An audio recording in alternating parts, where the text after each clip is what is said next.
money, me alone. I'm just getting money, I'm just getting money. Only making good, my money, me alone. I'm just getting money, I'm just getting money. Only making good, my money, me alone.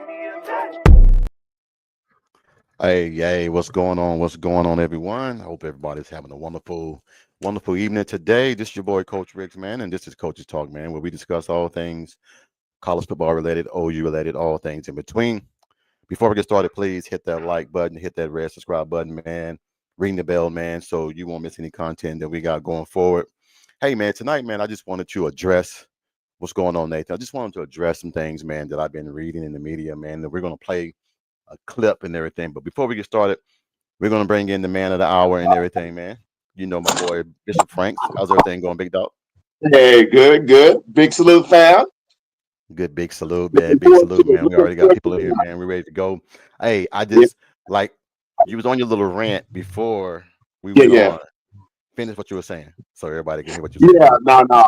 I was just saying, we have to understand that Wes Goodman, if they didn't have the situation they had at Clemson, and he didn't, the the coaches there decided that the transfer portal wasn't for them. He would not have been available because when you're having to develop young men, you can't rush development. As we known through our season, this past season, you can only just go through the fire. And the only way you do that, you got to get experience. But oftentimes, it shows your youth in that. So, well, with that, we need to be thankful we got them now in the fold because now, if we would be honest, is that we truly have an A-team coaching staff that are all together that was there when Clemson was winning championships. And then on top of that, now we have Arbuckle and Kevin Wilson on the other side. Think about it. It's the A-team. Well, that's what I'm saying, man. We have the media, man. They put out certain things and everything, man. I call it the switch bait. Switch bait, man, means which you only give out portion of the story to get your point across. But sometimes when you do that story, if you really pull back the layers of every story, they'll tell you the beginning, the middle, and the end. Well, they always tell you the beginning, which is a bad portion of Oklahoma, but they don't tell you the middle, which things are changing, adding. You can't get the same results when you add or subtract. That's common math. If you don't do nothing, you're going to get the same result. But Right. I'm going to play a clip here in a minute, man, and I want everybody to try to bear with me. It's a 10-minute clip and everything, man, but it breaks down so much, and you got to give it to the Rock Boys, man. If you're not subscribed to the Rock Boys, man, you got to get over there and check them out, man, because they really do break it down the way it's supposed to be broken, or they break it down in layers. They leave some things out too. So we're going to listen to that, but we're going to pretty much address that issue. But we're going to have Big Boganowski, Big Mike coming in here in a few minutes and everything, man. He's kind of around a little bit late. He want to jump on the show and everything. But I just want people, man, to just listen to what these guys are saying. And then we're going to come right back. So just bear with us. Kimberly K, and, Dwayne, man, just bear with us. Chicken, what's going on, everyone? Who's the defensive staff? Well, and okay. We'll break that down when we come back. Yeah. On the other side, Nathan, I will answer that question when we come back. But I want you guys to see this real quick, man, and then make your own observations, and then we're going to address it. All right. So just bear with us, guys. I'm gonna share this with you guys so y'all can see it. So let me bring it up here right quick. Let me see if you guys can see. Let me bring it up. Do it like this, and we're gonna bring it up large and everything so everybody can see it. And then hold on right quick. Let me start. Go ahead. I'm gonna start it, and then we'll go from there, and then I'll come right back. Welcome to the episode of Rock Boys Football Bill. Saturday morning, we wake up to some news that I don't think completely stunned a lot of Oklahoma fans, but has really sparked an interesting conversation for Oklahoma heading into 2025, and that is the Brent Venables going to be calling the plays for this defense in 2025. And look, my initial reaction here is that there's probably nobody better in the country at calling a defense on a Saturday afternoon than Brent Venables. And so from just that perspective, yeah, and I think Oklahoma fans are just fine with that, right? It's one of the best in the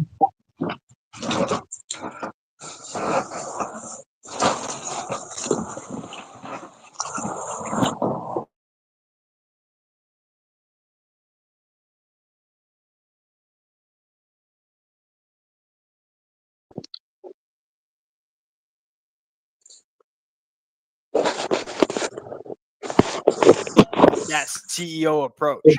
That's the conversation I want to get into. I want to get into the hire of Wes Goodwin and Nate Drelling, and I'll just sneak peek at my take on Wes Goodwin.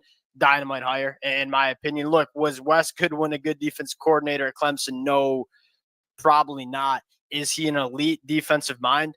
I think he is. And bringing him into the staff to game plan and construct and scheme up this defense, to me, I think it's dynamite. We'll get into that a little bit later. I want to focus on the Brent Venables story because I think that's probably where most of the discussion of the Oklahoma fans, that seems to be what they're having on the message boards and Twitter. Fired up to get into it. Before we do, and as always, one, to the Oklahoma fans, the amount of support y'all continue to show to the fellas, whether we talk the recruiting trail, storyline like this, 2024, y'all know we have a blast talking this football team. The amount of support y'all continue to show means the world. If you guys do enjoy the content, consider subscribing to the channel. Much more importantly, let it fly. Dill, I don't think we necessarily agree on this, so we're going to have a little bit of a discussion. I know for a damn fact that a lot of Oklahoma fans don't either. So I would love to hear from you guys in the comment section. I don't think there's a right or wrong way to look at it because I think both sides kind of have some merit here. Dill, I will give you the T-box here. And I'm going to start off with a question here. Just start from the top here. Surface level analysis. Brent Venables calling the plays for this Oklahoma defense in 2025. How are we feeling about it? Yeah, I personally don't mind it. I look at what kind of happened under Ted Roof, where it seemed like they almost had competing narratives of what they wanted that defense to be. I don't think that worked. So if Brent Venables is going to be really involved in the creation of the defense, the scheme of the defense, the implementation of the defense, he probably should be the one calling plays because it didn't feel like it worked the way they were doing it before under Ted Roof. And that's probably why they went the Zach Alley route, where I don't know that they ever clearly said who was calling plays on defense, but it was probably we know who was controlling that defense in 2024. So, I mean, just logistically, I think it makes sense because you want him being involved in that defense. You want him being a big part of it. That is where he made his money as a coach. So I think at that level, you should probably want him calling plays just to make the transition smooth and kind of like everyone's going in the same direction where you didn't really feel that way under Ted. And at the end of the day, what was one of the reasons you hired Brent Venables? Was because of what he's going to bring this program on the defensive side of the football. And it got a lot better last year when him and Allie were kind of doing it. It was really done his way. Look, if there's one thing I'm really confident in right now, we're going to pull up the depth chart a little bit later. I look at this defense. I look at how it's constructed. I look at where the talent is. And I said, that's Brent Venables' defense. Now, Bishop, I'm going to break this back in, but I'm going to address something right quick and everything. You know, they're giving Brent his praise like they should, but at the same point in time and everything, man. I'm just pausing the sections and everything, man, because we're going to break it down. And they're saying this is the Brent Venables defense, but then the media and everyone else is tearing it down. Like, oh man, they're gonna be 6-7. How can you have a great defense? This is going to be a Brent Venables defense, but they're going to be 6-7. Well, ask yourself, was the defense the problem this past year? And No. It's an emphatic no. So if it's an emphatic no, and the questions that's been addressed have been addressed on the offense, how can you even fathom seeing that with what we have coming back on the defense? And on top of that, we added key component coaches that can actually coach it to an even a more elite level. Exactly. Well, like I said, just bear with us, guys. It's like 10 more minutes, so just bear with us. All right, just bear with us. I'm gonna get back to it. elite in the front seven, going to be really aggressive with your linebackers. From a pure defensive standpoint, I look at it and say, I got no doubt this defense is going to be very, very good in the 2025 season. I'm a fan of that. Now, here's the question mark, and this is where I think it gets interesting is, Dill, you look, is Brent Venables having such a heavy hand in the defense going to prohibit him from being that CEO that's optimizing every single aspect of the football program? Because you look across the country and you see examples of when head coaches have so much responsibility on one side of the ball or the other, sometimes it doesn't, right? I think Billy Napier is a really good example. You look at Billy Napier's track record tenure at Florida. One, I don't think he's that great of an offensive coordinator, period. But more importantly, you see a lot of time management mistakes. You see a lot of other things in the program. They're saying, hey, that's probably not getting done the right way. And it probably has a little bit to do with on Saturdays, you got your head coach buried in the play calling sheet. I think Lincoln Riley is a very good example. And then here's a good example of a very good play caller giving up those duties in Ryan Day, becoming more of that CEO. It's a national championship. Does Brent Venables? All right. They just said about Ryan Day. All right. We all know Ryan Day was offensive coordinator for how many years? About, I know, several years for me. All right. No, exactly. He couldn't get it done. He was Right. almost on the chopping block. There were some that were thinking that even he wasn't getting the job done at Ohio State. So what did he do? He went and got who? Chip Kelly. Chip Kelly. Come here and be his offense coordinator. What did Oklahoma do? They went and got Ben Arbuckle, and also went and got I one up you, and went and got Kevin Wilson, another head coach that was an OC. So, but you still think OU's going to be the same, even though they got these two new additions. This is what I like to put out there, and then like to try to address and everything. What's up, Big Mike? What up? What up? Man. Hey, we're trying to dissect this little video right quick, man. So I'm glad you came in and everything, man. I've been listening to it a little bit. Yeah, so we got like 6-7 more minutes, and then we're gonna jump all on this shit and everything, man, because there's a lot of stuff, man, that we can dissect and get the real results out of why Oklahoma is gonna be so good. All right. So I'm gonna finish playing this. It got like 7-8 more minutes, so just bear with me. All right. I'm gonna mute everybody. Yeah.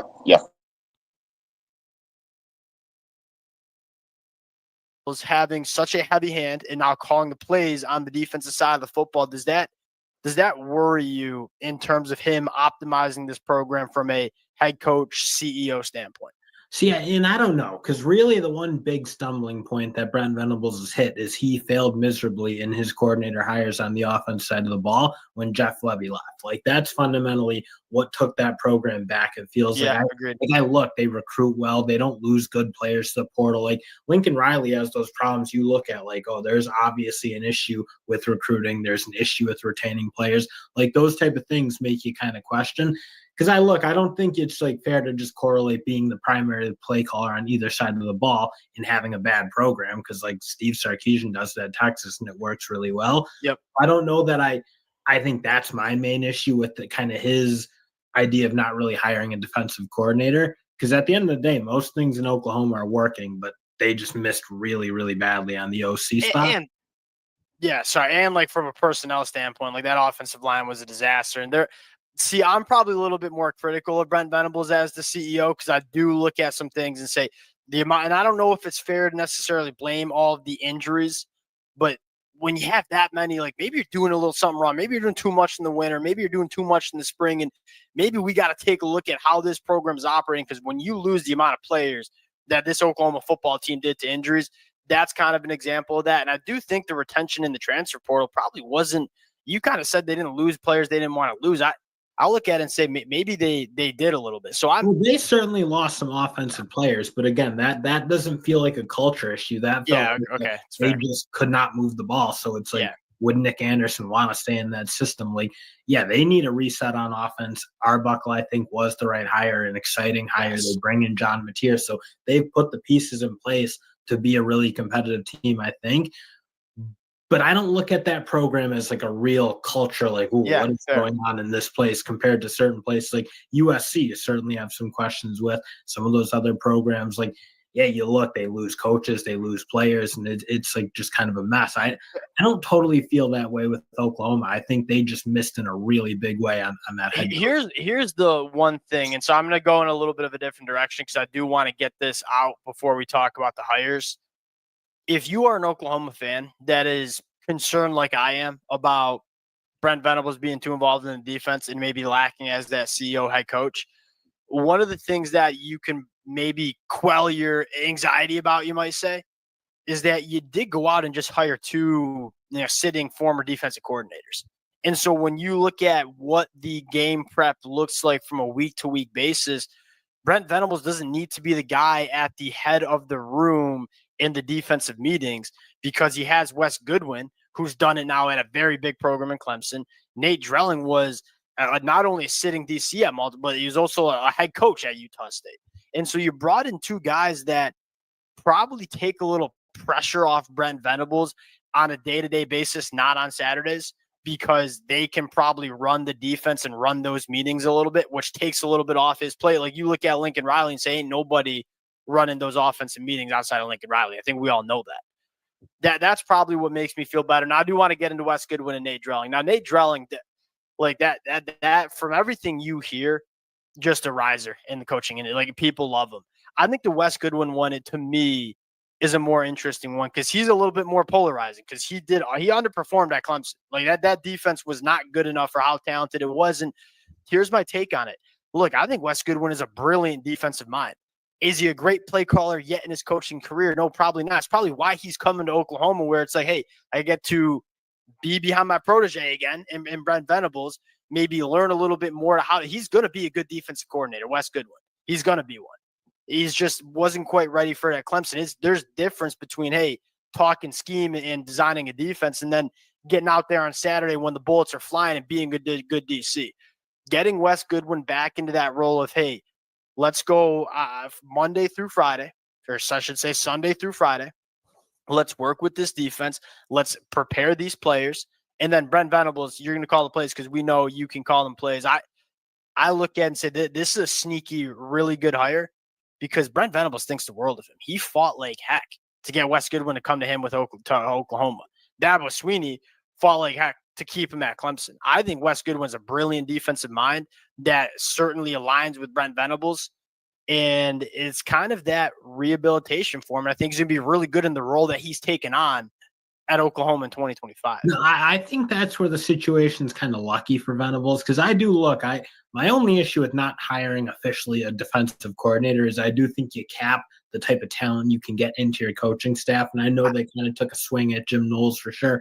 But like when you don't really give that guy the tag, if you will, like what Glenn Schumann and Dan Lanning, like, yeah, Kirby Smart was always involved in those Georgia defenses, but you also kind of knew Dan Lanning and Glenn Schumann were also very involved in guys who Kirby Smart. I understand where you're coming from. But I also just look at it and say we just made two great hires. But that's kind of why I say, like, in this odd situation, if you will, Wes Goodwin is not available to most coaches in the role he's taking at Oklahoma. Yes, You're right.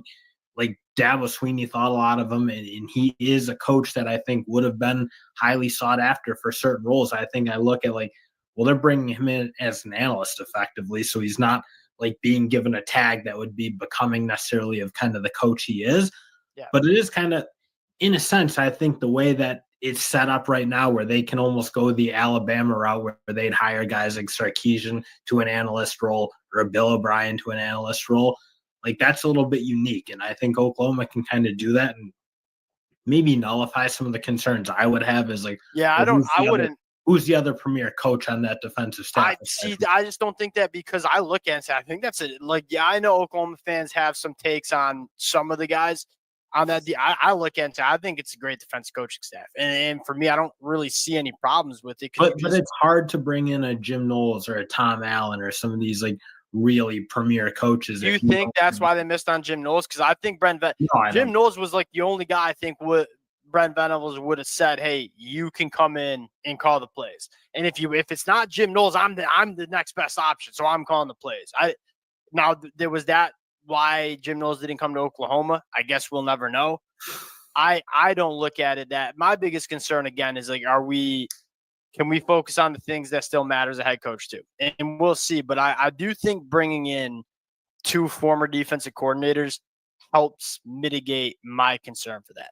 And again, at the end of the day, Dill, we don't have to talk about it too much. If you look at this depth chart, like Defense the talent in the front 7, that's Brent Venables' defense. And that's that. There's nobody in the country I'd rather calling the plays for this defense that I see on my screen than Brent Venables. We'll close it out on that. Appreciate you guys rocking with.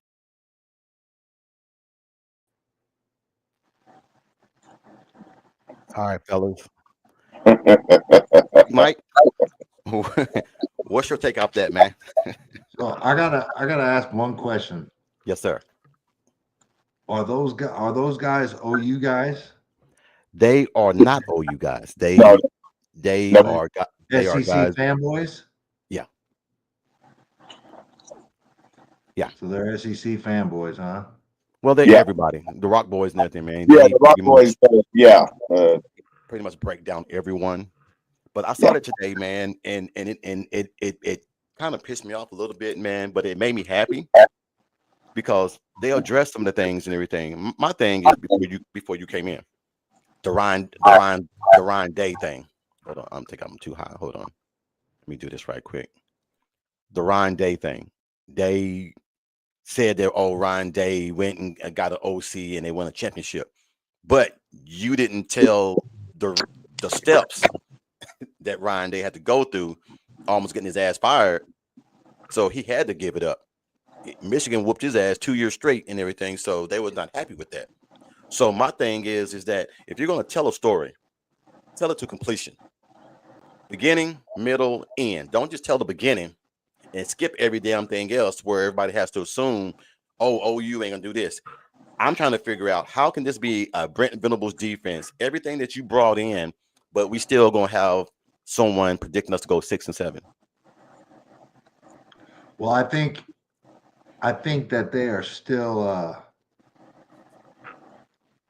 I still think that they're basing it off, what we lost in the portal, which I get. You know what I mean? I get it. Yeah. Like they think we lost Nick Anderson. They think we lost Andrew Anthony. They think we lost Farouk. They think we lost all those cats. Yeah. But what I think is we told those dudes to step. You know what I mean?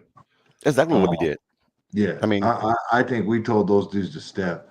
And we look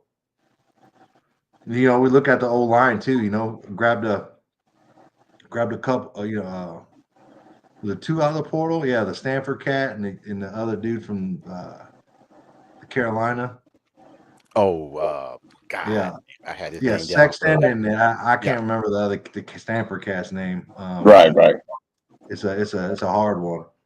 This is coming from the guy with last name Boganowski, but I don't know if like, so let's say like the national media narrative, right, that our O line is the weak spot. I don't think that those 2 additions satisfied the national media and everybody on the outside looking in, right? Now, everybody on the outside looking in, they haven't broken it down 7 ways from Sunday like we have, right? They haven't broken it down to like, okay, we got this young cat named EPL coming up. We got this young cat named Autry Dent coming up. We got all these redshirt freshmen that played a lot, and Ozida and Holland, and they don't take that into consideration. So I can understand why they say that, and I don't want to say it's lazy, but it kind of is, in my opinion. And Jason and I have had this talk before, but I get why they're saying that. And I'll go back to, I don't think that we have done enough in the eyes of the national audience to fix those deficiencies, right? They expect us to be like a Ole Miss and just throw the bag at everybody and try to reload. But we're not really that type of organization, right? We like to keep our players in a little development.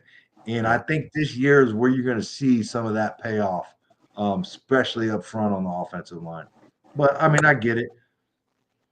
Yeah, I know. For me, I'm glad they said it the way they did, because understand, we're underneath the cut, but we know what we possess.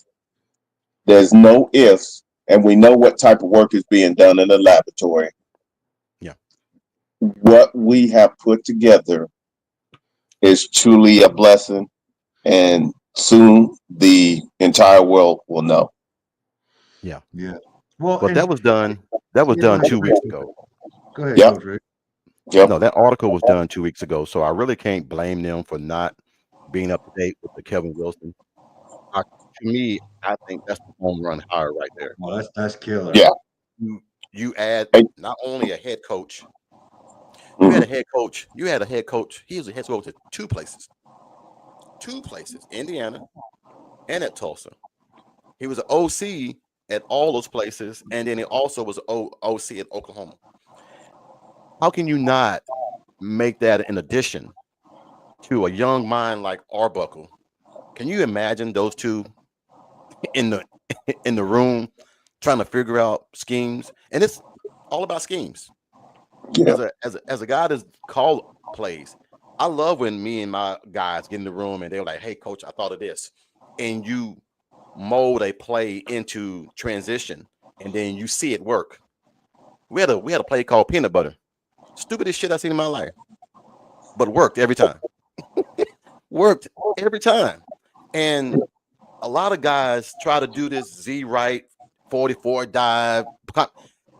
Make it simple for guys to where it works. And I think with Arbuckle coming in, making it simple with material knowing the playbook, I mean, how can you not think that OU's going to win a few more games with just those two additions, Arbuckle and Mateer? Yeah. Not only that, I think just think about it. So with Mike, I think Go ahead. I'm sorry, Mike. Go ahead. I think it translates into a couple dubs. I think, you know, along with Mateer, Arbuckle, and you know, I think we got a couple receivers that are gonna help. But you know what I really think is going to translate to an extra win or two is the coaching staff, right? In the additions, right? There's a lot of DCs on that court on that defensive staff, right? Um, you know, I think, and you know, with Kevin Wilson coming in, that's a big plus on the offensive side of the ball. And I think and I hope that translates into a couple more dubs. A lot of those close games. You know what it's going to do? It's going to, I like one thing they said, that getting the two new hires on the defensive side. I'm a real big Wes Goodwin person. I would go to some of his seminars, some of his clinics. Yeah. Me being a head coach for a high school, going to a college clinic to listen to these big wigs and pick their minds and their brains, and to go back and put it at the high school level, man, that was one of my biggest accomplishments. And so I always give him praise, because there were some things that I didn't understand about how a defense would react. One thing that I always did, being an offensive coordinator, is that I want to pick a defensive mind, coach's mind, because I want to give you a scenario to see how you respond to it. Yeah. And if you respond to it, now I can counter it. And I taught my quarterbacks that. I taught my guys this, is that we can run it one time, but a good defense won't let you run it twice. So when we line up again with that same formation, they're looking for what we just ran. Let's hit them with the back door, because they're going to be expecting that. So it's always a chess. Bishop, what you've always said, it's always a chess game when you're OC in a DC. Absolutely. This is the one thing I think Oklahoma has an advantage on. They have so many great minds on the defensive side. Wes, you got Bates, you got so much shit on that side, man. That's gonna make the offense so much better. So much B better. Hall. Look at B Hall, Bates. dude. Driley, Bye. Valai, Goodwin. Look at Goodwin. that. That's four. That's four former D coordinators right there. We ain't even mentioned Shavis. Yeah. You know, Skowski. We ain't even mentioned Yep. him. So I'm just saying, you have such knowledge on that side of the football, and it's just gonna bleed out to them players, man. And that's why, and even if I wasn't an OU fan, I would have to look at the pieces that they're adding and say, okay, this might be interesting. I'm So not going. do you think the outside world sees these pieces and are adding them up, or are they just like, yeah, whatever? I'm gonna tell you the truth, Big Mike, and people might not want to hear this, but this is honestly got truth. I think the SEC does not want to see Oklahoma succeed. Yeah, I agree with that. But I'm saying, do you think they're like other teams' fan bases are like, damn, they added this dude, this dude, this dude, and like, damn, Nah. they're doing the math, or are they I'm just like, hey, I'm gonna tell you who does know. Clemson knows. yeah, Yeah. Clemson's paying attention. They look. He said a good thing about one thing on that article. Wes Goodwin is the chess piece. They know good and well why.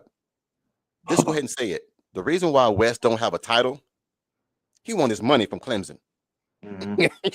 he won his Facts. money. If he gets the title, that $9 million he was supposed to get, he don't get. I want my money. Facts. You already fired me. Don't insult me more by keeping my money because a title. So BV knows that. So you're gonna be an analyst.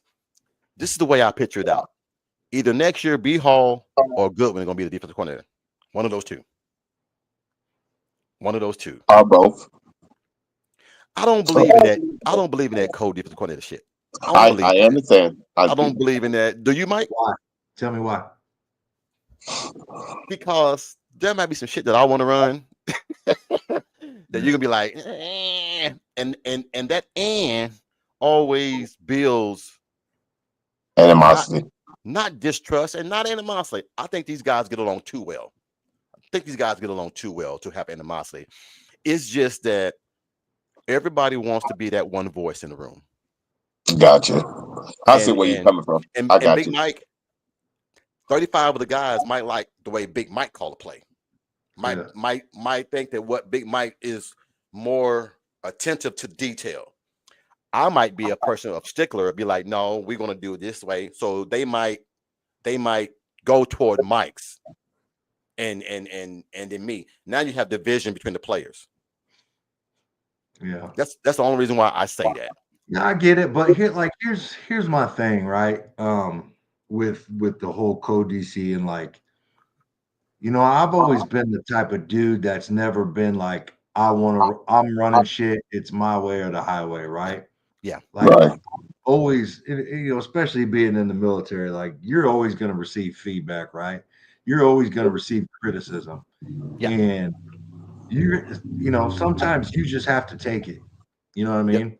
mean? But sometimes, like as I got older and become more of in a leadership position, like being a head coach, you know what I mean? Yeah. Like I realized I can't do it all. Like I can't do Right. everybody's job for them, right? And I can't True. run everything. So I was always open to ears and like, hey, you got a good idea or a better way to do things? Like, let me know. Like I want to hear it.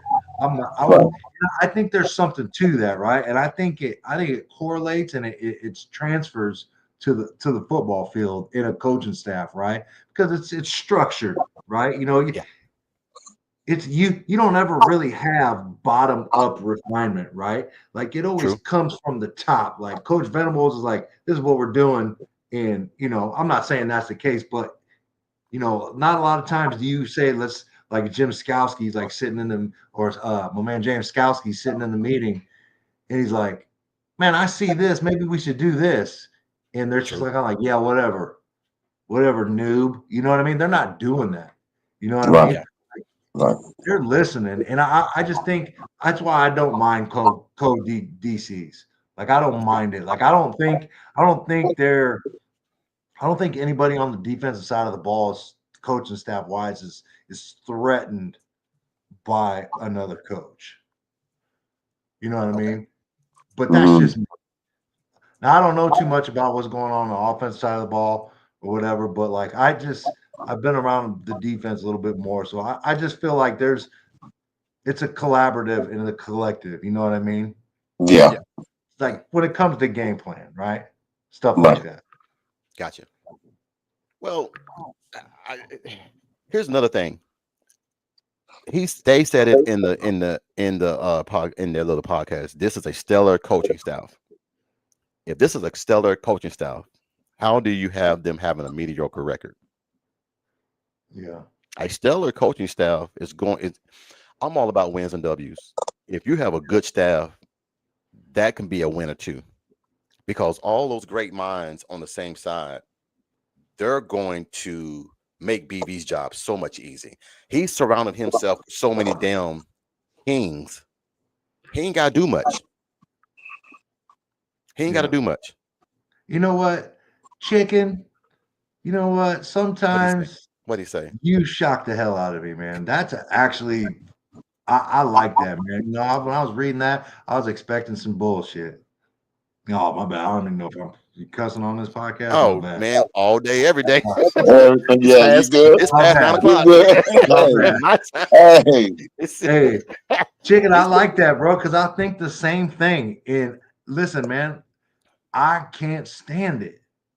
yeah, Like, here's a good example, right? I think Ohio State just fell into that, right? yeah, They yes, had to go get a big name, so they hired Dan Patricia. Like when I saw that, I was like, "What the hell?" yeah. I was like, that doesn't. I don't know, man. That didn't make sense to me, but I could see how it appeases people, right? Like I feel like universities and schools are more interested on appeasing the fan base and what Fans, somebody's gonna yes, think about yes. me hiring a Nate Dryling, right? Or something like that. Like, oh man, Matt Patricia's out there. We got to go get him so we don't hear criticism about it. Man, get out of here with that, bro. Like you You can't don't listen to need to that bring shit. the You wrong can't listen to that, person dude. But the into. retread, man, chicken, man, pat yourself on the back, bro. I love it. Once the offense starts moving the ball, scoring, the defense will Yeah. have the confidence and not the pressure. Good for 3 more wins. Look, man, yeah, I told you, there's only 3 teams. I didn't say fear. I said there's only 3 teams that I'm worried about. It's Texas always because that's a coin toss. LSU and Alabama. Those are only 3 I honestly got to worry about. And the only reason why I worry about that is Alabama going there. They have revenge on their mind. The board's gonna change that, turn that program around. Oh I yeah. think he's getting the right pieces. Yeah. Yeah. I just think he tried to come in there. Did He you tried to see come in did you there. see what the receiver coach said? Did y'all see that Yeah. little quote from the receiver coach from Alabama? yeah. I met that dude back in the day at Washington, man. I like homie. Homie Hey, kept it all the way real. 100, All the way. 100. Yeah.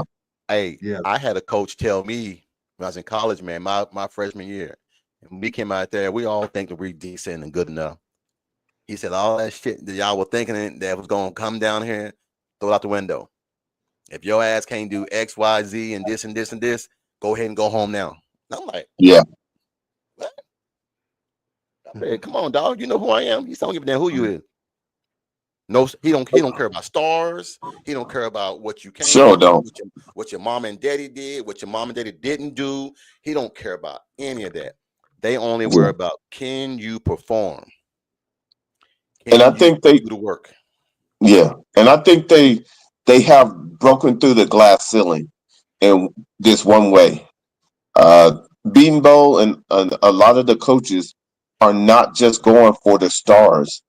They're actually doing the research and finding the hidden gems and causing the actual recruiting sites to pay attention to what we're doing because all of a sudden they come on the scene through us. They're not ranked high. Now they start being ranked higher because all the other universities are now paying attention and start giving them offers off of us. There's a method to that madness, and you have to see the brilliance in what BV and his coaching staff are being able to do. Yeah. Yeah. Yeah, man. Hey, if and when we get that week 2 dub, against the Wolverines, watch out. Watch out. Yeah. Yep. Yeah. I want to play something else right quick so you guys can hear. And this is how, this is being honest. You know, I'm down here.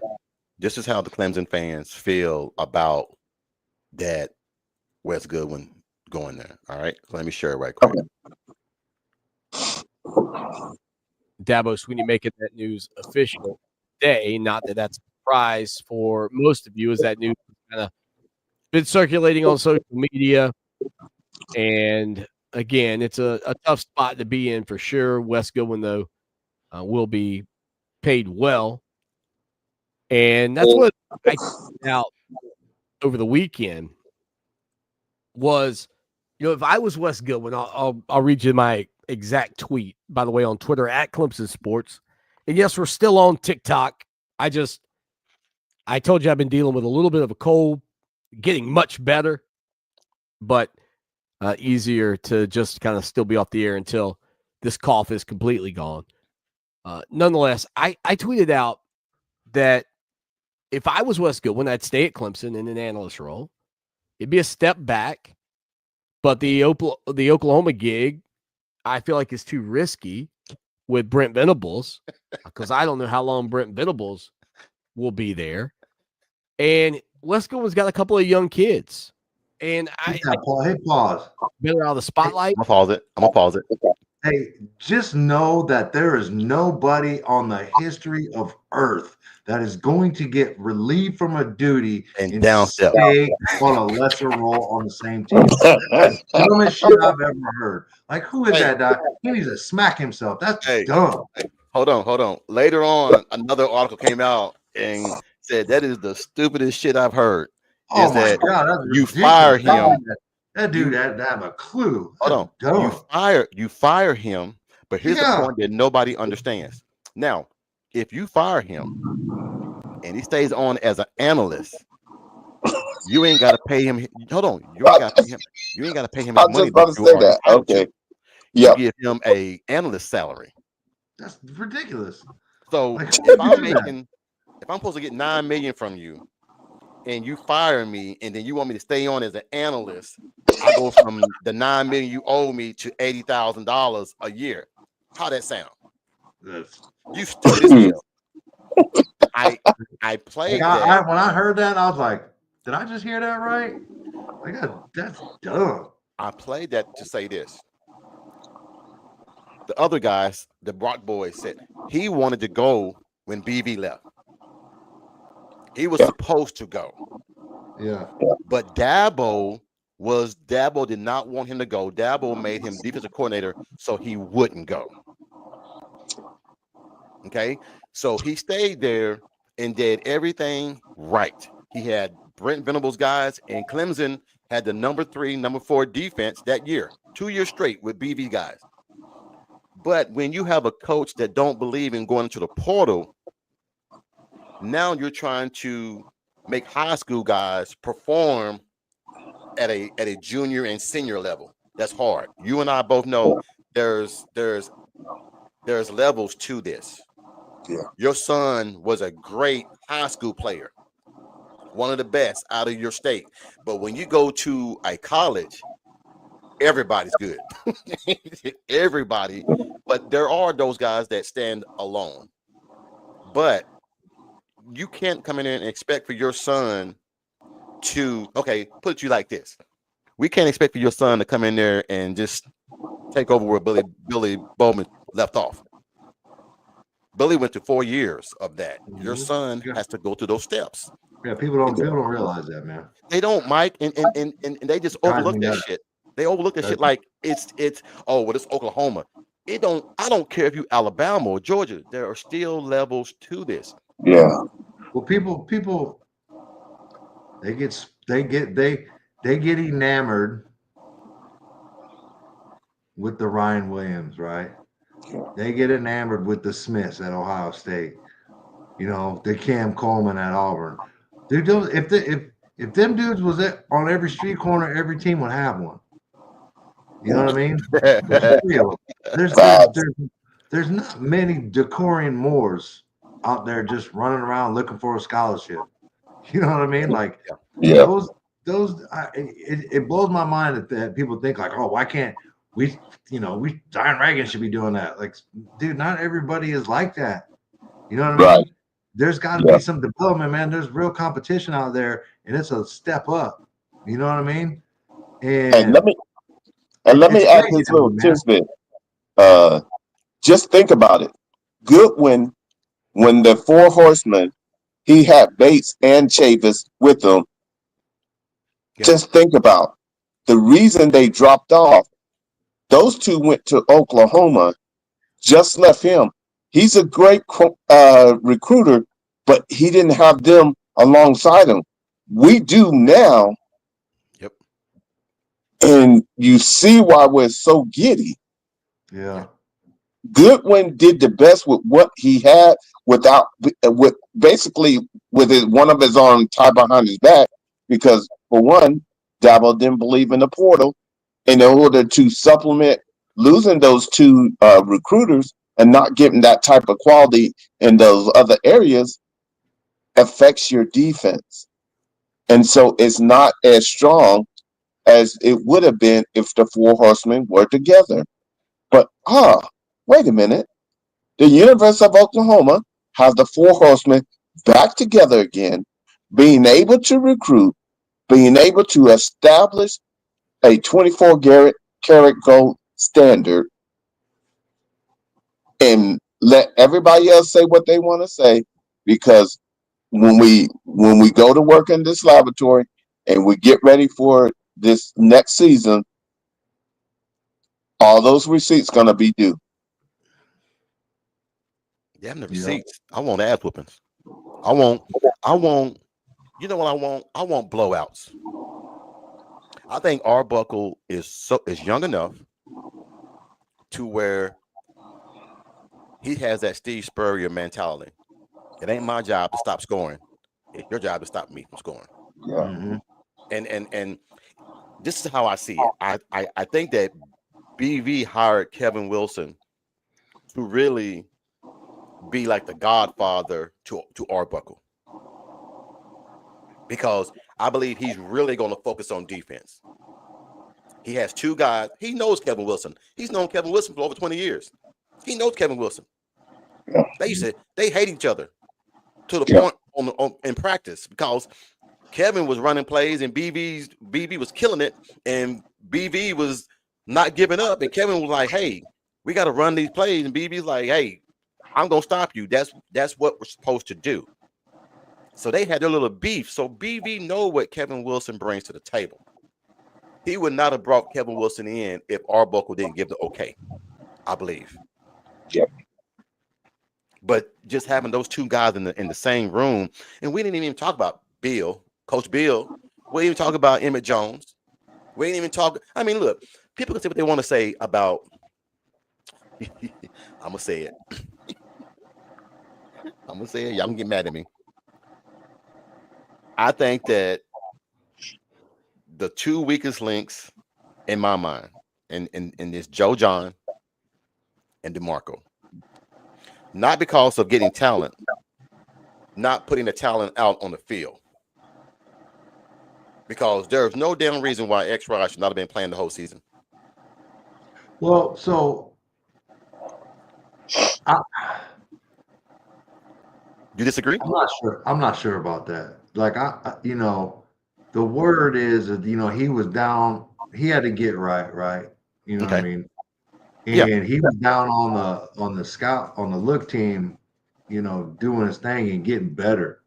Yeah. And I don't know if early enough would have been right. Right. I think he needed that development time, that camp, and a couple weeks on a scout team to get to where we saw him. I don't know if he necessarily came into Oklahoma at the point where we all saw him. He had to work his way to get there. Right. Just Yeah. kind of that's you kind think of what I mean. do you think DeMarco kept him away to make him more hungry? I don't think DeMarco probably wanted to play him, to be honest with you. Okay. That's what I think. And I Oh, know for sure that he would have rather sounded like X would have rather stayed on scout and continue to develop and get better. Gotcha. You know what I mean? Yeah. Like what I had a problem with was playing him 2 snaps in one game and 2 snaps in another game, and that's what I had a problem with. I didn't like that. Like especially not getting the ball. He didn't even get the ball. He was the decoy. Yep. If there's one thing that I would critique Oklahoma on, it is that right there. Like, if you're gonna play a dude, play a dude. If you're just trying to, get him 4 games, and preserve the red shirt, like, good. But like, there's got to be somebody, in my opinion, that's like, why is Xavier Robinson on the field? You know what I mean? With like the last minute of the game. You know what I mean?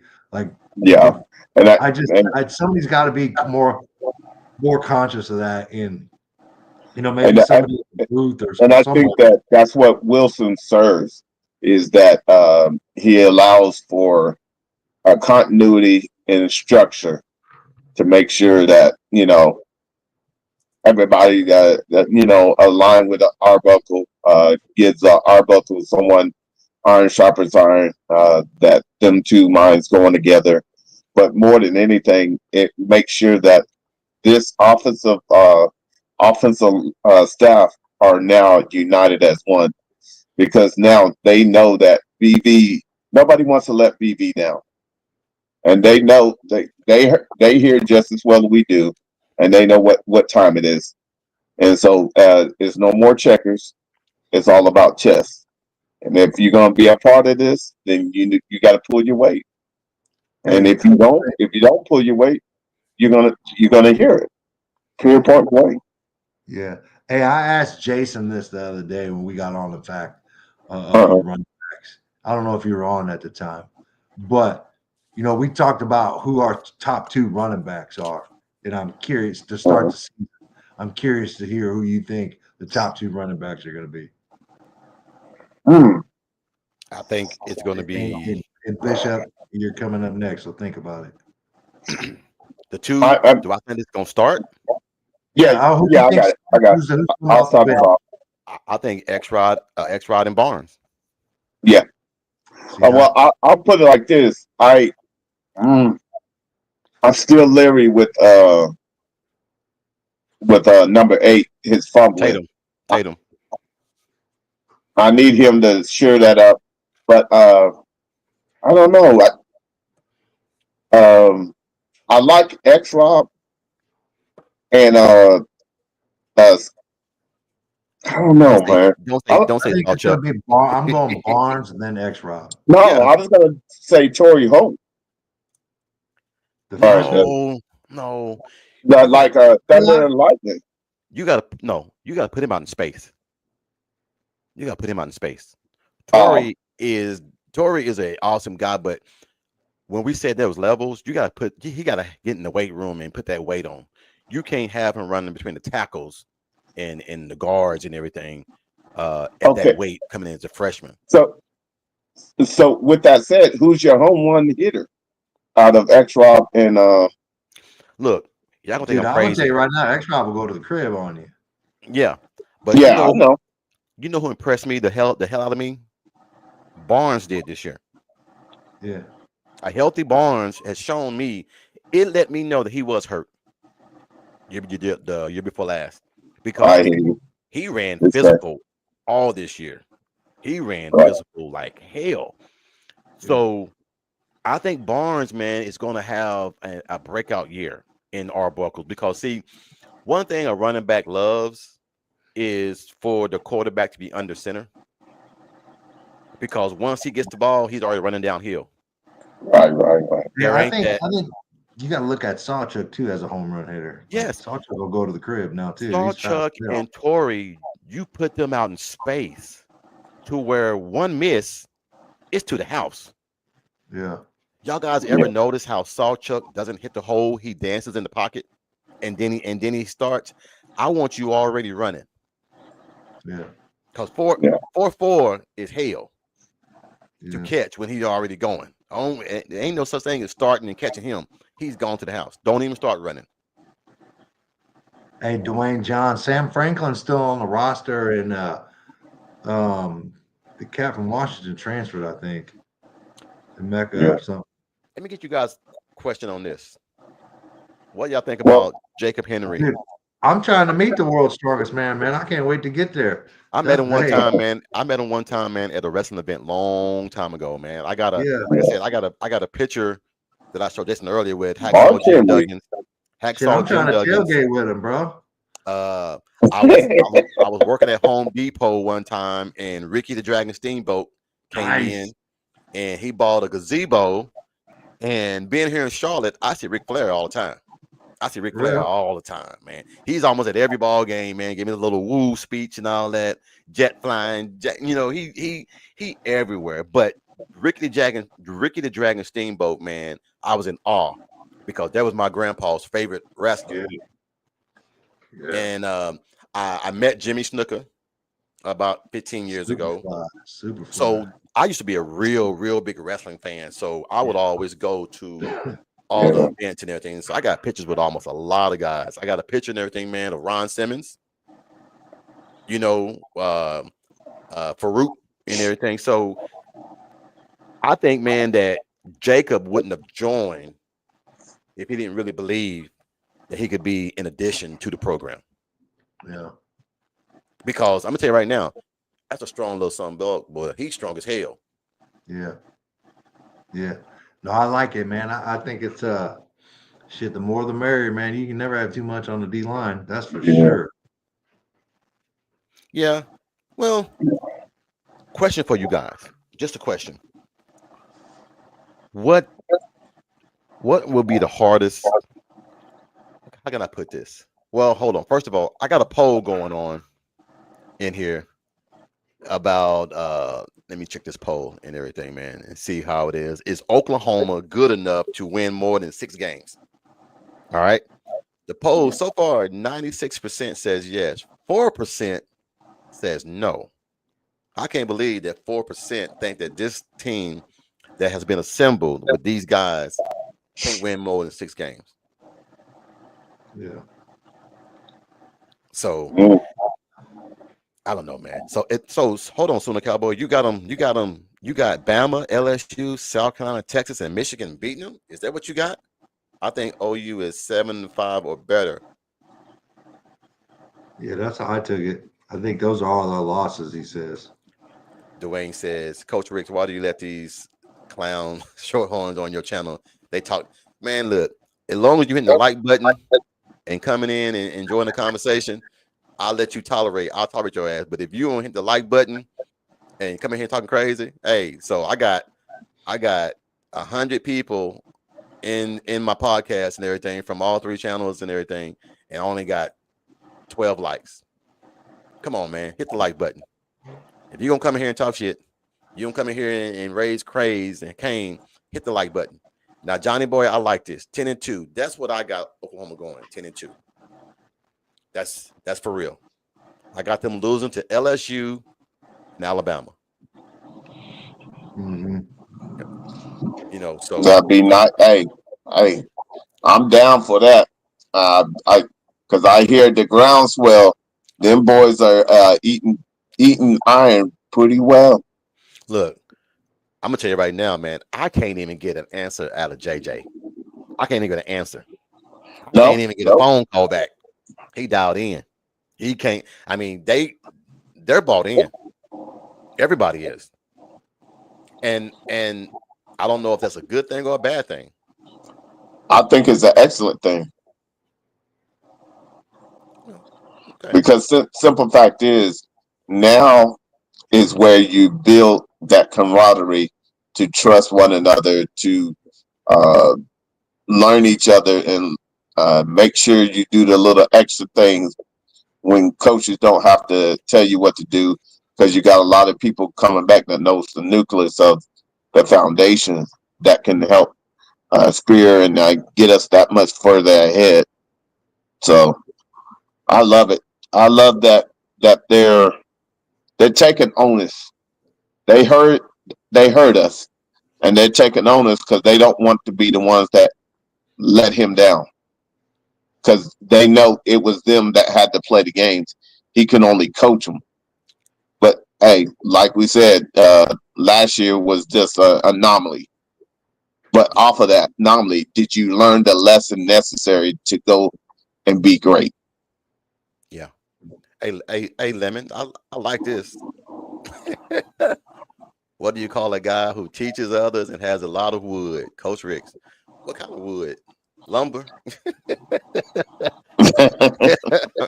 I ain't gonna say nothing, man. But hey, I just love getting on here, man. At least if it makes sense to me, man, I'm all for it. If it just don't make sense, Yeah. man, I gotta call bullshit sometime, man. Because as a coach, man, you see things, and like I said, this is what people don't realize, man. And Big Mike, you've coached.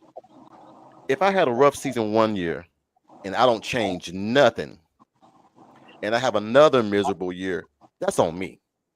Yep. That means I didn't see anything wrong. I felt like I can change and tweak and twerk something and everything. It didn't work. BV has added so much. How do you think that it's not going to get better? It's what amazes me. Yeah. I've always been Yeah, like people think BB just gonna sit there and like not make any changes. Like I've said this many times before, he didn't just luck up and beat Brent Venables. You know what I mean? Like that Yeah. dude. Let me tell you something, man. I've never talked to Brent Venables after a game, let alone seen him. Right, but after the bowl game, like that guy that came up and talked to me was a whole different dude. I'm not gonna tell you what he said, but there's a whole different dude right there than Yeah. No doubt. the many times I've talked to him before. And let me tell you something, man. He already knew what he was doing. He already knew what he was gonna do after the Yeah. bowl.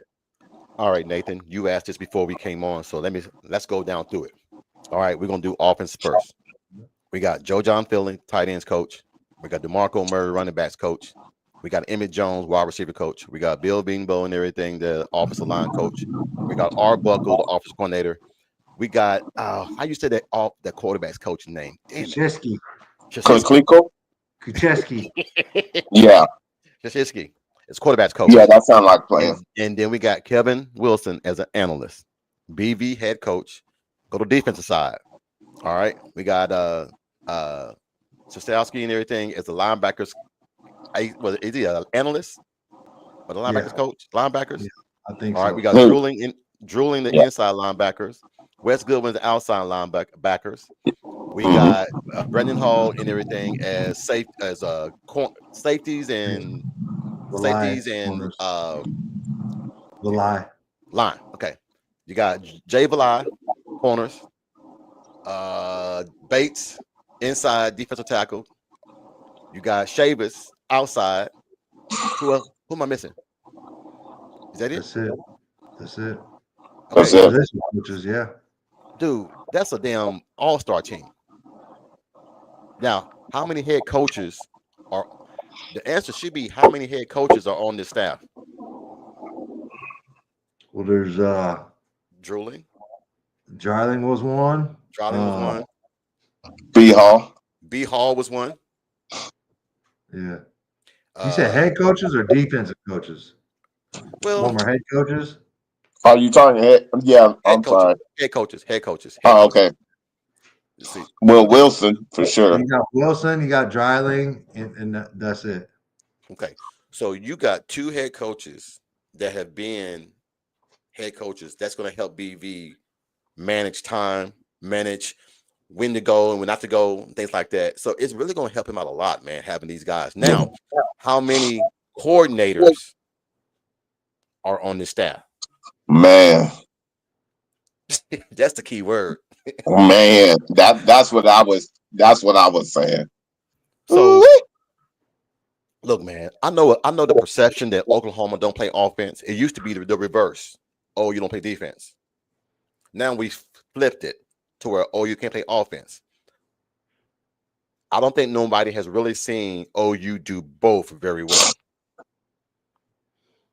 You're going to get a front row seat this year.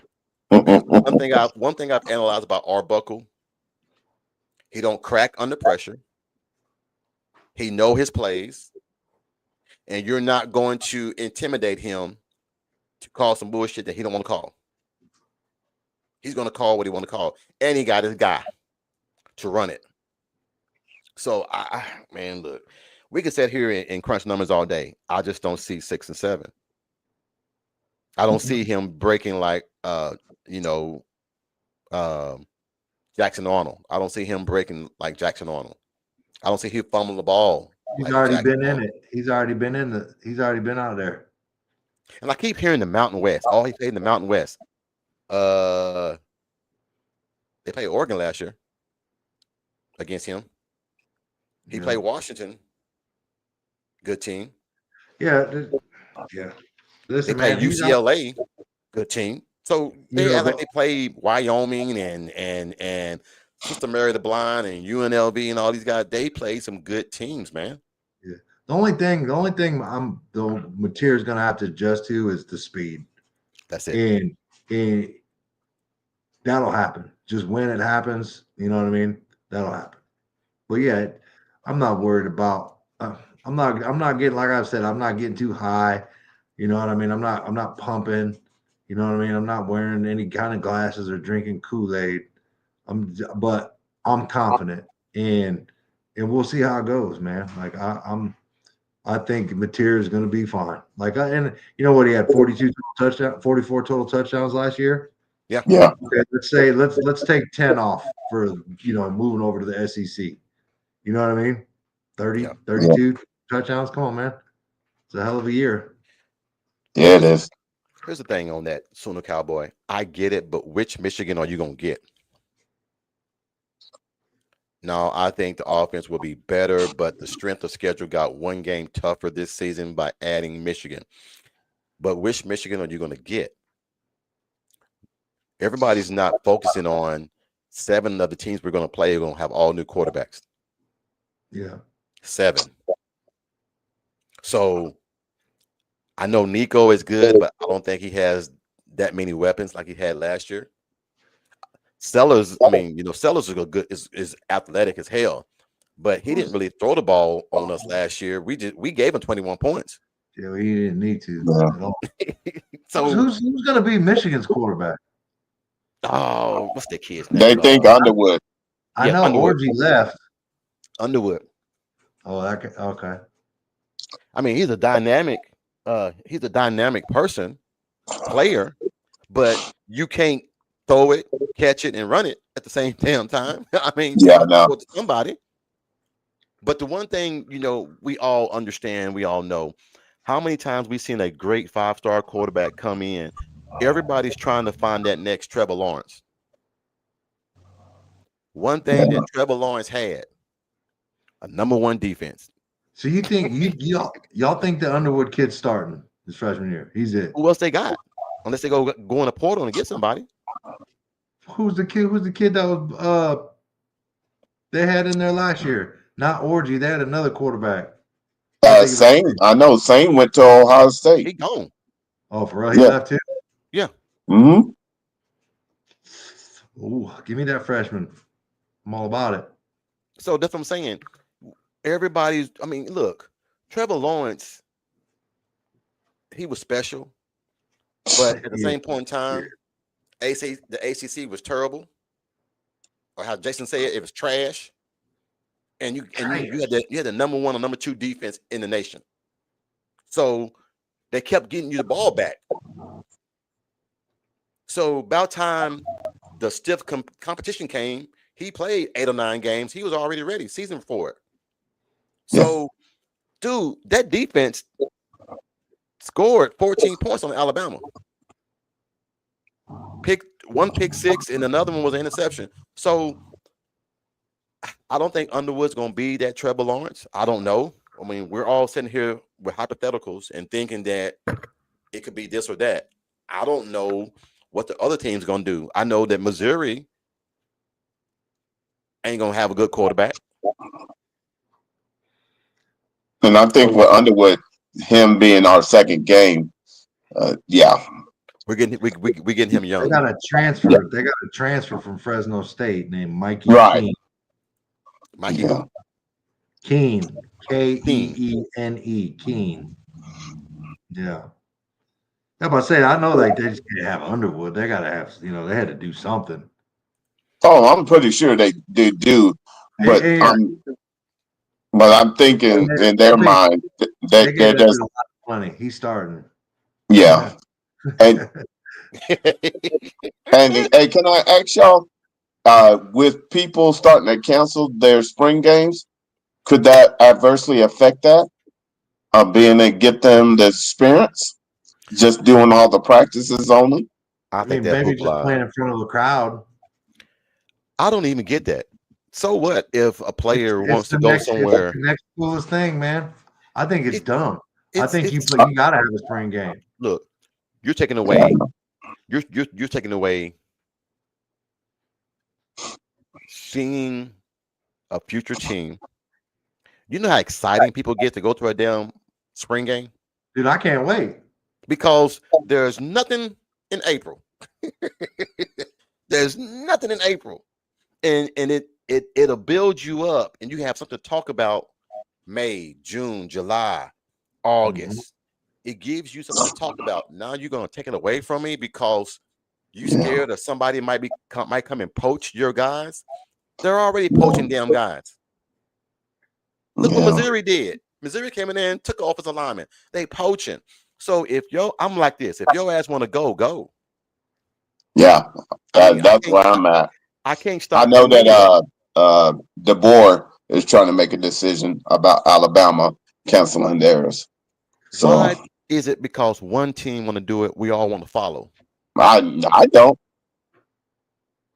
That's Shoot. that takes away money from the revenue that you could have. I mean, we all say that all money counts, right? So if tickets are $10 and you got $50,000 in there, in my book, that's 500,000 Yeah, that you just made that you can yeah. give to two or three people to come in Mhm. here and play for you. So now you want to take that away because I'm scared No, that you no, might. bro. It's just I'm scared that you might It, show out so much that some team might want to come and take you from us. so I think the easy solution is don't televise them. Like, how much money are they really making off televising the spring game? yeah.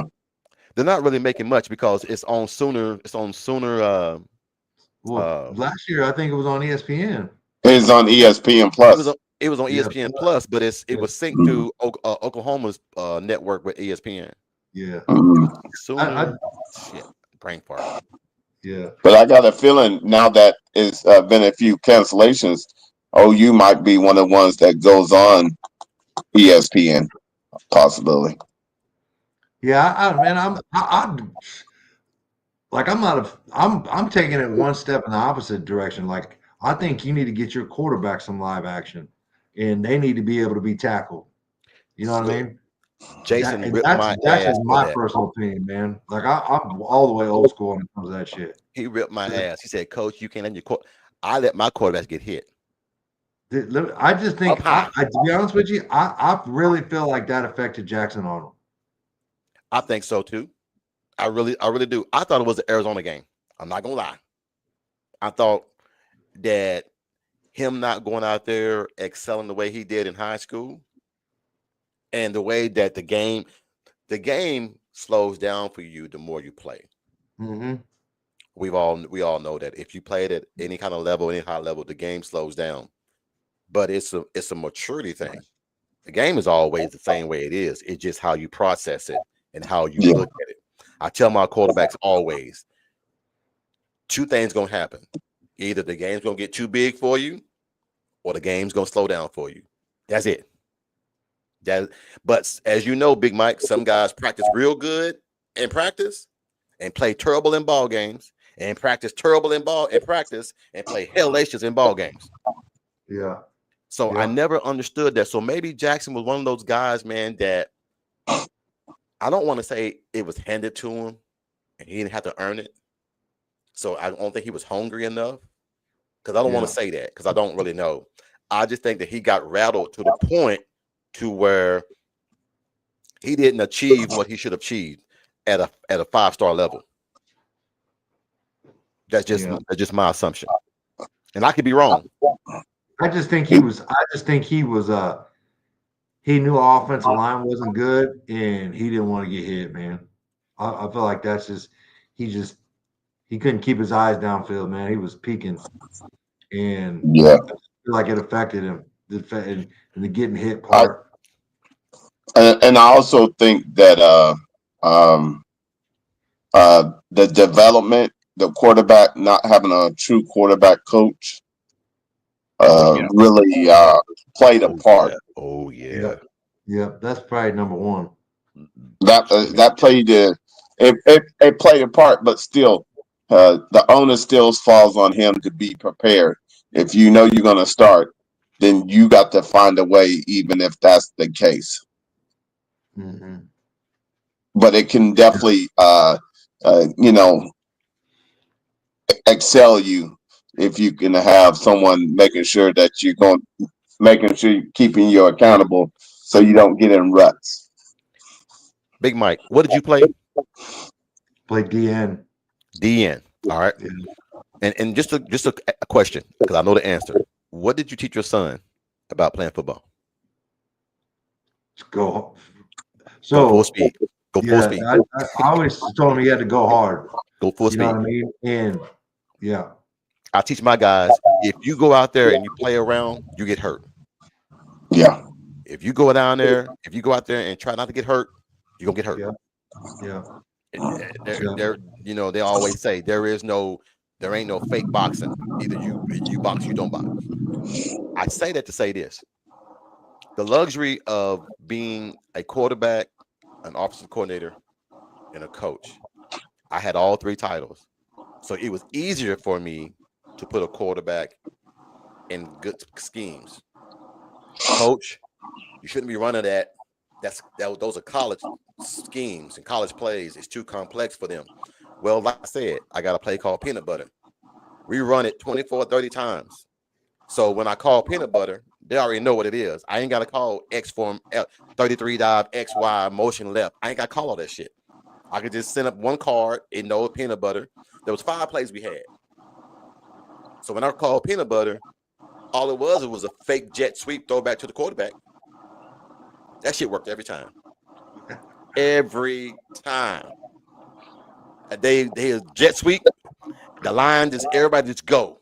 They run straight to the sideline and look back, quarterback all by himself, throw back to him, quarterback just run to the end zone.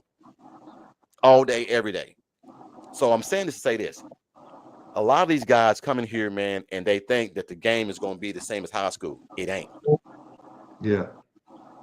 These guys can move. You're talking about 270 pounds running a 4.5, 4.6. They don't move like that in high school. You might can do that in high school, but you can't do that shit in college. I think Jackson got hit too many times, and his confidence got shattered. Yeah. So that's just my thought on that, man. Like I said, I try to break it down as much as I can, man. But all I know, he's on the menu. Oh yeah. Man. Yep.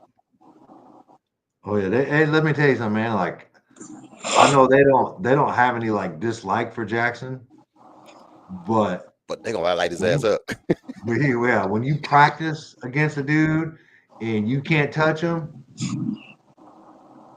and now he plays for the other team, they're gonna try to get theirs for sure. Believe that they're gonna try to get it. Well, I think, man, that it's gonna be a great game. I just think, man, that he's coming back to a hostile place. Those fans gonna let him have it, and after a few times, and like I said, the one thing that might help him is he might think he knows Brent's defense. It don't matter. It's the same defense that was cooking his ass in the fall. I'll just get ready to say don't matter, man. Don't matter. It's gonna be the same result. With some wrinkles. I saw that Kimberly K. I saw they did an article on Urban Meyer, and they were asking about that Kevin Wilson hire. And the thing he said Kevin Wilson came in there and made the game slow down and easier for the guys that were at Ohio State. He said he would go to some of the practices and guys were running crisp routes, things that they've never ran before. So to hear Urban Meyer say that about Kevin Wilson, and then no one saying anything good about Kevin Wilson. I ain't heard anybody say, "Hey, that's a great hire." I just heard that they hired Kevin Wilson. Nobody's giving him praise. Oh, he was at Tulsa. No one says anything about Ohio State OC. They were just saying, "Well, he's an ex-head coach at Tulsa." They don't Right. give him his credit as being an Mhm. OC at Ohio State. It's he was fired at Tulsa. Mhm. So that's the negative narrative. Oklahoma went and got a fired coach from Tulsa to help as being an analyst. Hey, I like it because see, he could come underneath the radar and come do work and let them think whatever they think, and we just explode up on the scene. Yeah. Well, hey, Mhm. I said something that I ran. I didn't say something they gonna run. I said it was a fake jet sweep, throw back to the quarterback. What are you talking about, Dwayne? Hey, Hey, you- I'm a high hey, school hey, coach. Jet sweeps work if you run it right. yeah, yeah. You got to be under center, turn and hand the ball to him. Because look, if you run it effective, the defense don't know where the ball's at until it's too late. Yeah. I like that we'll be able to do some play action, and that we'll be able to get the running backs to where they can be full head of steam and making natural cuts. Hey, Zopix, this is what I was thinking. This is why I said Underwood. You can't get that man $15 million. He'd be on the bench. Yeah. He's starting. I don't give a Yeah. damn who they He go started. get. Yeah. Who they go get. You can go dig up Warren Moon and bring him back. He ain't starting over this kid. $15 million. The boosters would go crazy. $15 million man on the bench. All I know is Crazy. the bottom line is there's a rent check due, and we're ready to fully cash it and have the assets left over. Hey, Big Mike Purple says it ain't televising. The teams will use the film and the players will share it online and people have a phone and can film. Well, even if you do film, there's different types of film. Yeah. The film you have on your phone ain't no comparison to what the analysts or most coaches look for. They look for the interior. Yeah, They look 22. for routes. They look for when you Yeah. watch the game, Big Mike. Most people look at, oh man, that was a good play. I'm looking at what the offensive line guy did. Did he step the right way? Did he do a 3 technique? Was it a 4? Was it a push up? Was it a backside blitz? Did he pick it up? I'm looking at shit like that. I'm not looking at, oh, they ran a 10-yard curl. Yeah. I'm looking at everything that's over that. So when you look at a footage on the phone, you can't replay, go back and forth, and look at special spots on the field. Yeah. I just look at it. I mean, that people are like, the tampering and people. I mean, I just make it more difficult. You know what I mean? Or Yeah. I just canceling the spring games. I get it, but I just don't like it. And I think if you're worried about people tampering and that's the reason why you're canceling spring games, it's weak. Yeah. It's funny though. To me, it's like all of a sudden they're concerned about it, but it's been going on for eons. So why all of a sudden that big concern? Just a quick question for you, Big Mike. This is something that I've been talking about somebody else on the podcast down here in Charlotte.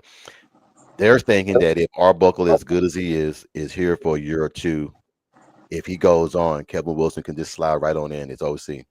Is that what you might be predicting as well? I'm not sure. I don't know. I don't know if Arbuckle. I don't see Arbuckle leaving that quick. To be honest, I with think you. I always made a joke about it, but I'm being honest. It's happy to know that your wife loves Oklahoma so damn much that you can go and score 50 points and then go home and score. that's a double For sure. it's a double win. You know, to That's a go home double dip. and mama's Double happy. dip. But I'm a guy, man. Look, I love being an OC for a while. I didn't want to be a head coach. I swear to God, I did not. I wanted to be an OC because it was less stress on me. Yeah.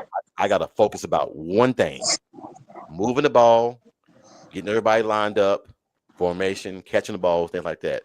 That's all I was worrying about. Head coach, man, you got to worry about what the D line is doing, what the corners are doing, what the linebackers are doing, what the safeties are doing, what the offensive side doing. You got to worry about parents. You got to worry about boosters. You got to worry about the AD.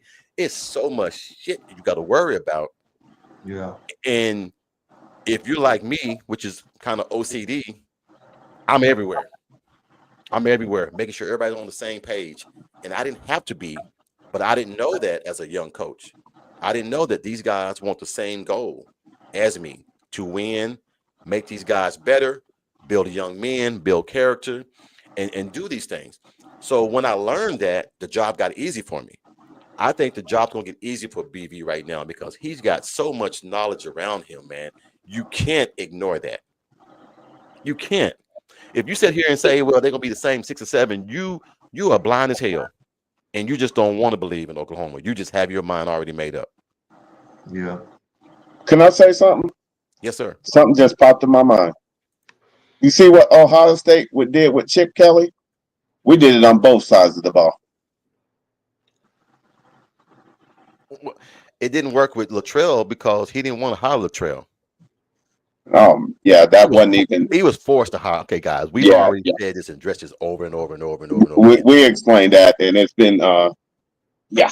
He did not want to hire Latrell. The board of directors did not want to do a coach search. You already got somebody on your staff as an analyst. Go ahead and just make him coordinator. He's already been a head coach and called there. So that's what that happened. So I get tired of hearing that shit, man. That burns me up, man, because it's like people don't listen. So if you didn't know that, Jimmy, my bad. But we've already addressed it over and over and over and over and over again. So Yeah. Well, the thing about it is, I think everybody that's connected to the University of Oklahoma made some type of error that they can grow from after this last year, and I mean everybody. And now the simple fact is since everybody is saying his job is on the line, I think he made some excellent chess moves to where it could possibly be checkmate. We just got to wait and see. well, I think the poll answered as well. I think everybody believes that they're gonna win more than 6 games. I might make a poll some other time and everything to see if they can win more than 8. I think, man, they can win more than 9, but I think everybody still believes that this defense is not going to get the job done. Someone said on their podcast they can't see Oklahoma having the same debacle with the injuries as it did last year. No, That was unprecedented. That'd be some terrible luck. That was an anomaly. You can't have At 2 years in a all row. of that happen all at the same time in the same season. Well, And you got still new. come out Well, you got with, new guys 6 now. wins. You got new Come on, guys y'all. now. So what you're saying is it's going to happen to the new guys too. You got new guys on there, man, that didn't get things handed to them. They had to go out there and scrape and claw and get those things. Now that they have an opportunity to go and shine in Oklahoma, dude, you think John Mateer is not happy to be there? Yeah. You I mean, look, that young man, like I said, I've seen some of the articles, man, about someone trying to press him for what he said. I don't mind a kid having some moxie. I don't mind a kid having a little attitude about himself. Is the same way I give Big Mike respect, I give you respect, I give Jason respect. I give everybody respect until you give me a reason not to. So why do we try to pick these kids apart because they don't move the way we think they should move or do what they're supposed to do? He's gonna come in here and win ball games. That's it. So Yep. that was it, man. That was my beef for the night. I saw that article today, man, and it pissed me off, man, because they don't dilute it. It dilutes some of the hard work, man, that BB's doing, and I don't know why people want him to fail. Hey, It's big the dog. SEC. Yes, SEC sir. wants them to fail. Yeah, They don't want BV to be successful because they know what it is. dude, Big Mike, if he finally gets it, if you know, if he finally gets it, and it starts to become a oh moment or oh shit moment, it's over. Mm-hmm. The one thing Mm-hmm. that y'all dreaded and didn't like is gonna happen. See, Yeah. this ain't the Oklahoma of Lincoln coming into the SEC with a high-powered offense, and we're just gonna try to outscore you. We're coming in with a nasty ass defense, and see, everybody want to put it on BV for just 1 year in the SEC. Yeah. 1 year, Yeah. like any job, you get better with time. You get better with time. Mm-hmm. So everybody knows the defense is going to be good because BV is going to be calling it. So you mean tell me that BV is going to be calling it? It's going to be a little bit better than it was last year. I like this, Jacob. I like this. With the Wilson hire, I think that get back position is back open for BV. I would love to see that shit, man. I would love to see a get back coach because that means BV's out there doing BV things. Yeah.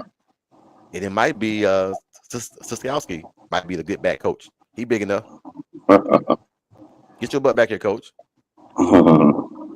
So The key is being able to be free enough to run it the way you see fit, and I think he has assimilated a team that he feels where he can actually be free and be able to run the University of Oklahoma Team 131 the way he sees fit. come on, Purple. Are you for real?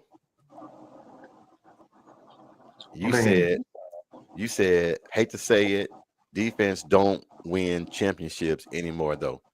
Didn't you just see what the Eagles did to the Chiefs? Come on, bro. Dude, Come on, did you just man. watch? Look, all week, all I heard, Kansas City is just too good. It's just too. They a 4-man front tore that whole ass apart. A 4-man front. So I'm just okay. Big Mike, what do you think? I don't know. I maybe I don't know. That's it. No. And dude, Saquon, Eagles had Saquon. He had that defense that doesn't win championships pretty much held Saquon in check. Yeah. Hey, I don't know. I mean, I can't say that. I was gonna I say don't Patrick know. Mahomes played like Jackson Arnold that night. Yeah, yeah. He was running for his life. A Yeah, 4-man that front. that defense made him. So did the defense, Ohio State's defense, not like propel them to a championship? Because what I saw was Texas about to go down and score, and that Ohio State defense making a play for a loss and then a strip sack for a tutty. You know what Yeah. I mean? Like that. I mean, I don't think that's no. Purple, you are contradicting yourself. Saquon didn't do shit in the Super Bowl. Yeah, They got him. Yeah, don't get me wrong. They got him and he won. But if we're hell of a talking year. about playoffs and everything, Yeah, playoffs, Eagles had to get their off. Oh, look, I'm a big Saquon fan, but I'm just saying he didn't do shit in the Super Bowl. So I'm sorry. I'm the yeah, he plays got held in often. check for sure. But defense, man, you got to have defense. You got to have defense, man. And Yeah. Look, I can see. Yeah, you need to be balanced, but if nothing else, in that Super Bowl, we saw where a forefront dominated a tormented, team that has won Super Bowls back to back, and we say tormented, dominated. tormented arguably the best quarterback in the league right now. Facts. Made him look worse than the worst quarterback in the NFL. He had a quarterback ratings of what? They said it on ESPN. He had a quarterback rating of 44. It was single digits at one point at halftime. Yeah. Sure, like And one or just three. think about, because you run a forefront and you would get home with your D ends, and that your D tackle was getting enough of a push. Your secondary has 7 people covering the wideouts and tight ends. Look, man, Yep. Ain't that funny? BV runs that defense. I'm going to try to address the Jim Knowles thing, and then I'm going to try to get off here, because there's been a lot of speculations on this and that. Even if Jim Knowles would have came in, I don't think Jim Knowles would have been calling his own plays, because you're taking a chance of having a guy come in here and change a whole 2 or 3 years of being built, and you're going to change it and try to win ball games on hopes of it getting done. I don't think that was going to happen. And to me, I think the Jim Knowles was a smoke screen. I think there was works in the making, but I don't think it was a real good thing. I don't know, because I just can't see you turning down Oklahoma and your fine ass fiance to go to Penn State. Now, Penn State is your hometown. It is your hometown, so you're more. I think he went there because it's more familiar to him, that area. Yeah, no, I agree. He wasn't fitting to just change shit. And I think also it's his hometown, and he gets to play Ohio State. It's some bad blood there. I don't know what that is, man. But yeah, to go to a rival team, that's some hate shit. Yep. So, all right. Well, I'm about to get up off here, man. Like I said, we've been going on for about an hour and 37. Mike, I know you just got home from a ball game. Who won? No, we had practice, man. We had a makeup practice. Oh, you had practice. We had a big snow day on Tuesday, so we're playing a no zone tournament this weekend. So we had to put in some, go over and rehash our man principles on defense. So yeah. Hey, man, look, I had to make sure we had to get one in, man. I gotta cancel this Saturday's basketball tournament. We gotta go meet Keontae's parents. My daughter and Keontae, they're getting real serious now, so we gotta go meet their parents. So I gotta drive 2 hours to go meet them. So that's gonna be a crazy drive. I don't know. Yeah. I don't know what it is, man. I told my wife, you gotta drive out, and I'll drive back. I don't know what it is about women not wanting to drive. Dude, I don't let my wife drive at all. You don't trust her? I'm in the car, I'm driving. It's not even about her. It's just if I'm in the car, I'm driving. It is what it is. I like to drive, but I drive for a living at work. So when I get home, I don't want to, but when we say, hey, baby, let's go eat. All right, I'll get outside. She already in the passenger side. So I'm driving. Yeah. So, it is what it is, man. But hey, man, I really want to thank you for coming on, man. I always wanted you to be on, man. I just never thought that.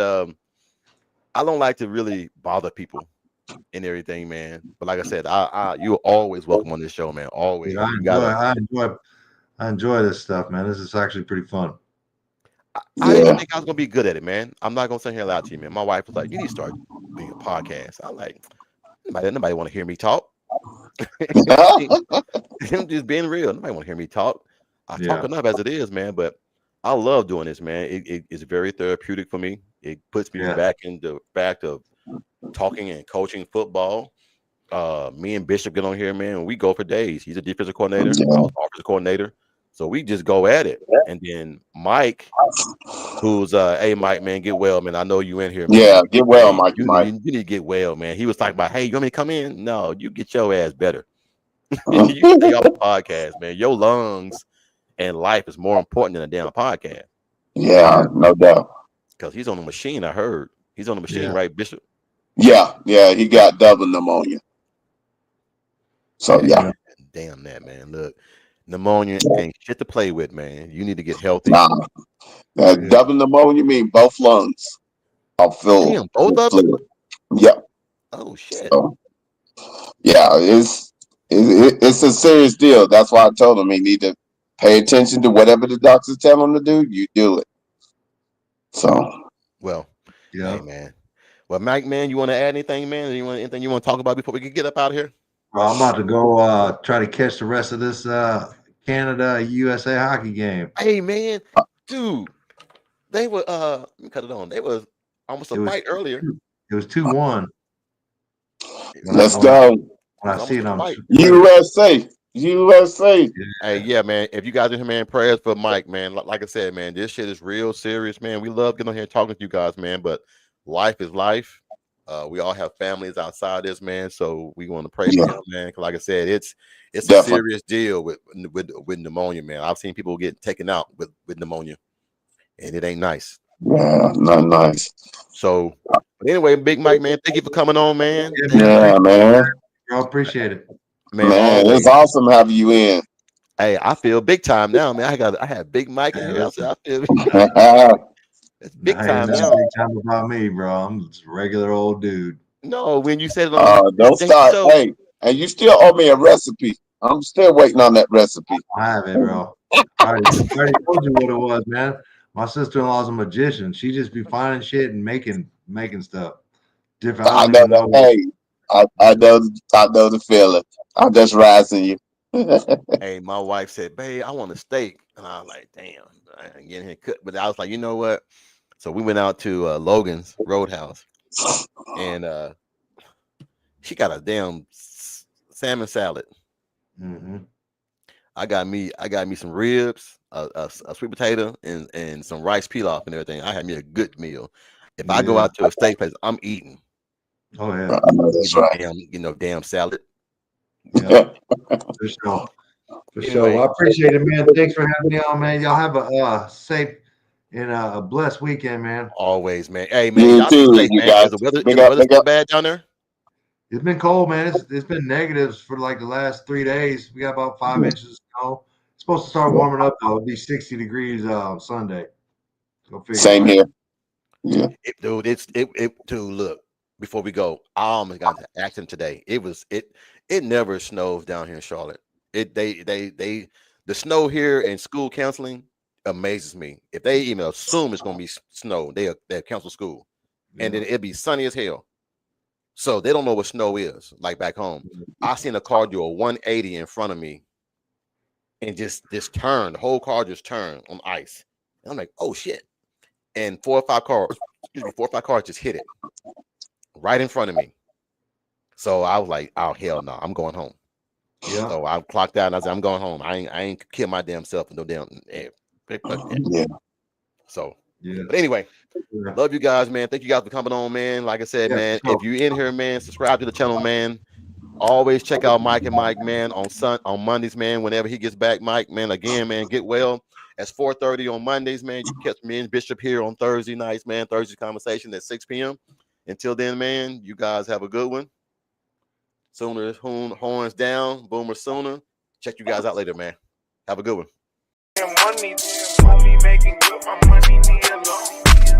I'm just getting money, I'm just getting money. Me making good, my money need a loan. I'm just getting money, I'm just getting money. Me making good, my money need a loan. I'm just getting money, I'm just